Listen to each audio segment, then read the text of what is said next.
Greetings. It is Monday, April the 13th, in the very eventful year of 2026. I'm Thomas Caldwell of the Aurelian Column, and this is the Monday Morning Report. Yes, things took a little bit longer to have done today because, well, it's an eventful Monday morning, to say the least. We've had quite a few things going on. The war, of course, between the United States, Israel, and Iran is at the top of the list, although we did go back to the moon, so to speak, a free return trajectory, sent 4 people up who've gone further than any other humans that we know of, depending on whether or not you believe in extraterrestrials snatching people and taking them to other planets. But what can be proven is that Artemis 2 has set another record, and hey, we're back in space. Much more positive.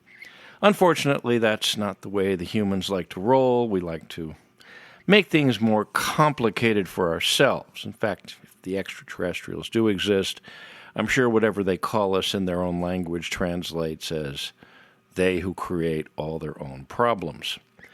Anyways, let's unpack what's going on in Iran and the Persian Gulf and the Straits of Hormuz. As of this morning, Donald Trump has blockaded the Straits of Hormuz. Now, to be fair, most of the talking heads you're seeing on YouTube and elsewhere don't know what they're talking about, or if they do, are just lying through their teeth. What's happening is the U.S. Navy is basically stopping any ship that's coming from Iranian ports. It'll be interesting to see what happens if a Chinese oil tanker that's loaded up somewhere in Iran is going to be stopped. But, well, we're getting a bit ahead of ourselves.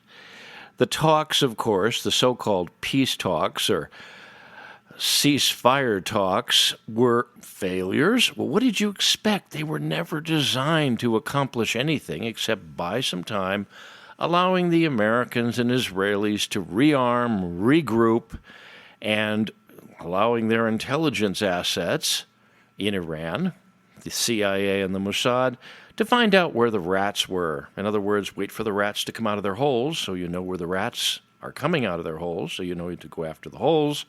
You know who the rats are, so the exterminators can be brought in. This is basic military stuff, guys. Amazing how nobody seems to know that, especially in the so-called mainstream media, or even the more popular non-mainstream media.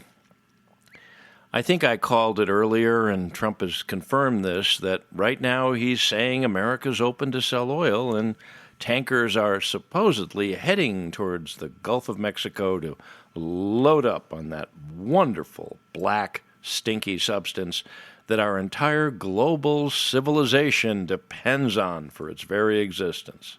Yes, that's important to point out. The U.S. doesn't get a drop of oil through the Straits of Hormuz, nothing. We get all that from other ports in Saudi Arabia. And as I've pointed out before, the U.S. has been sitting on most of its oil underground for decades.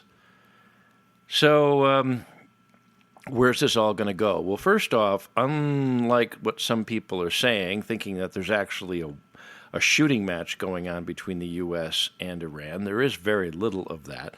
I haven't heard of any ballistic missiles being fired in the last few days. Have you?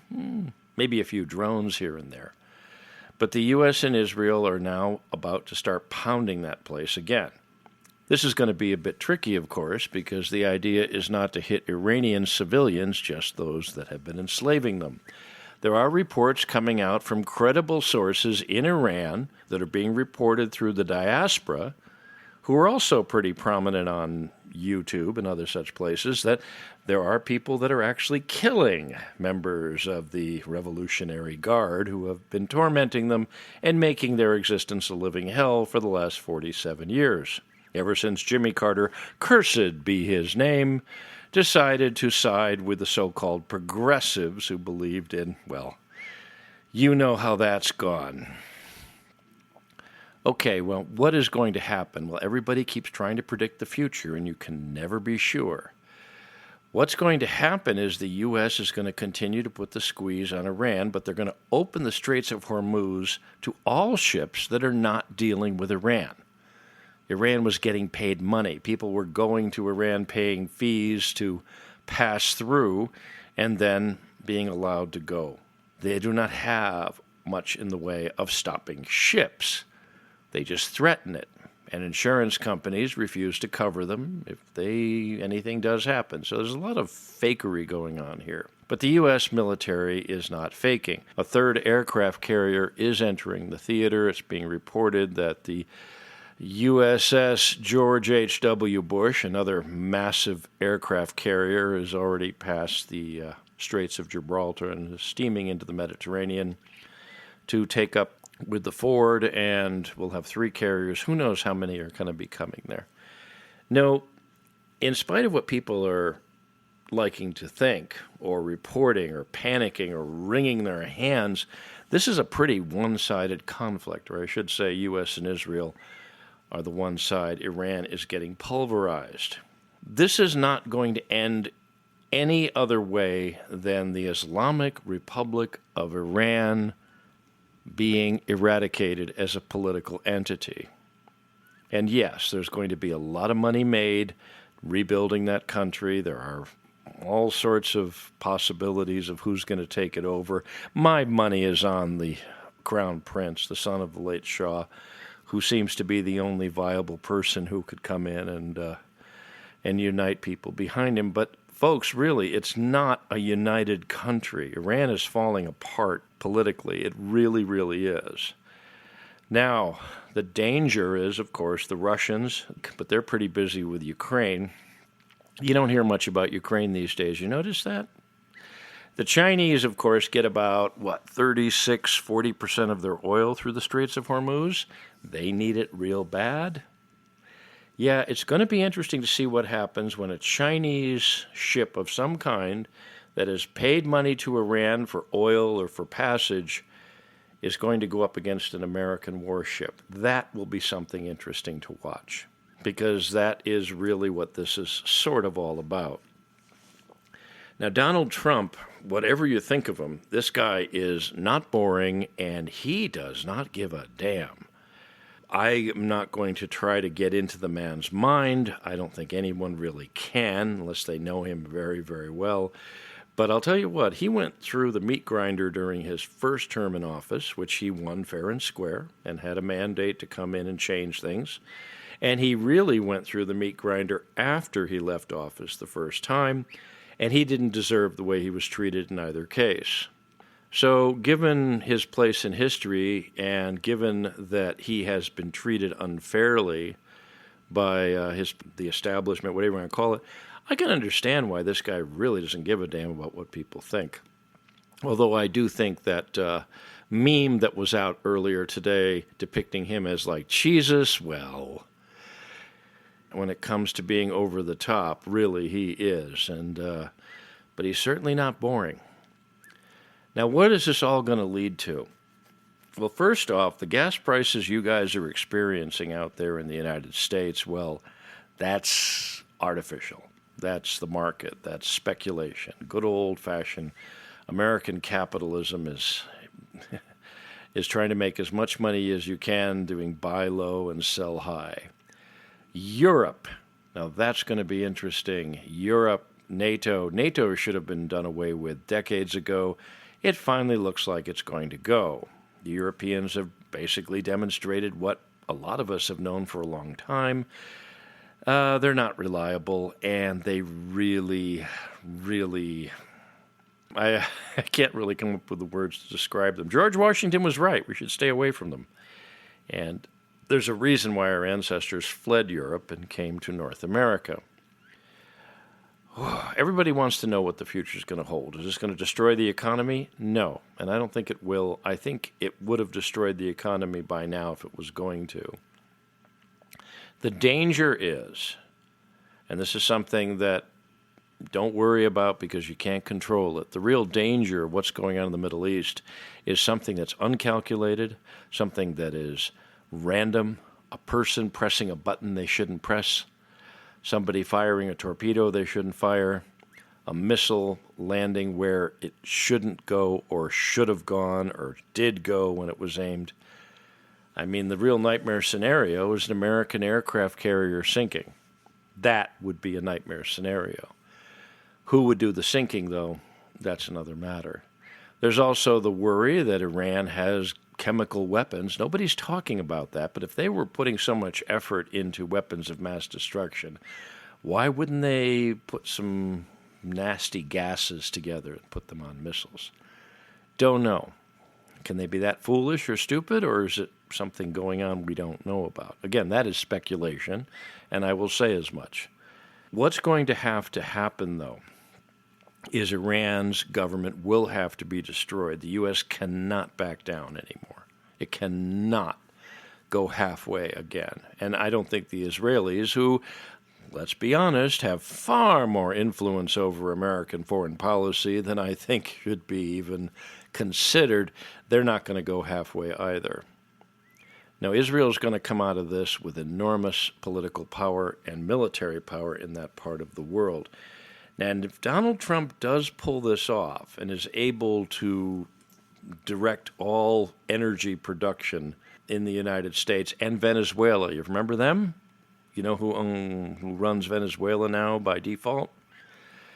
No, I think that if this does go the way Trump might be planning it, it could be one of the greatest geopolitical coups in the last half century or more.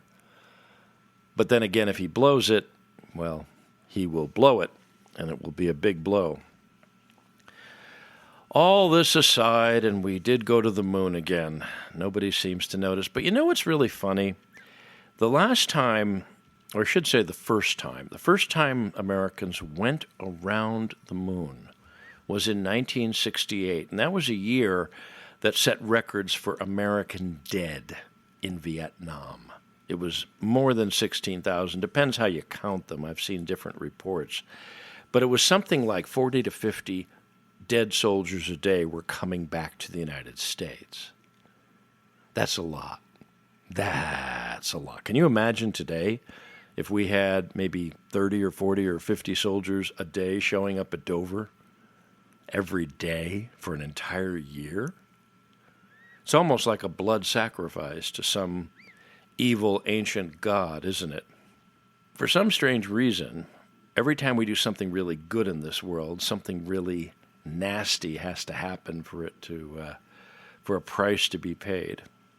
I was very excited when Artemis came back. I was very, very happy their heat shield held, and that we are now back doing what humans should do, which is cool stuff. Let's hope this thing in the Middle East ends. The Islamic Republic has to go because of all the insanity that has been perpetrated on the world because of Islamic fundamentalism. That's got to end. And I have a feeling the people in that part of the world want it to end as well. One of the more interesting cities on this planet is Dubai. It's a beautiful place. I've been there before, and its people are wonderful.